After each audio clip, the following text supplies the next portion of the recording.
所以咱来看，为着要进一步来改善行人的交通安全，交通部清点开发生事故的路口，拢总1000个。其中，伫遐市有10个上界严重，需要赶紧来改善的路口，新北市就占5个。目前交通部是请县市政府伫咧11月底进前爱提报改善的计划，目标伫咧明年底6成的路口拢爱做改善。人车真多，位伫三重区的新北大道一段中华路口，伫假日早起离峰时间，车永远是袂少。这路口登上交通部开造成事故地区的第1名。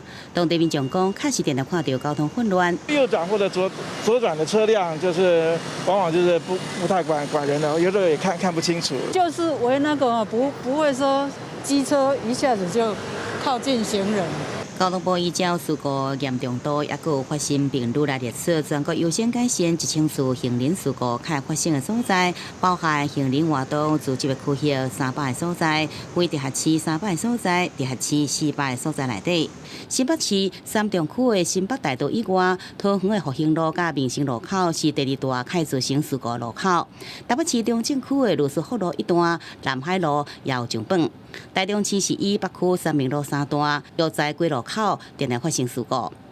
除了直辖市10大造成事故的地区内底，有一半是新北市。新北市府讲，进前已经启动提升路口安全计划，即阵完成416处路口的行人专用时尚，尤其是以学校周边为优先。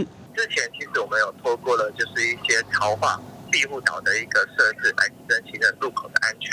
那针对它盘点的部分，我们后续还是会再去看一下它行人跟车辆肇事的一个主要原因。交通部讲，得到全国1000处开造成事故路口，而且县市政府伫今年11月底进前提报改善计划，也鼓励地方向内政部营建署，也是交通部公路局申请补助改善的经费，目标是伫明年底至少完成600处的改善。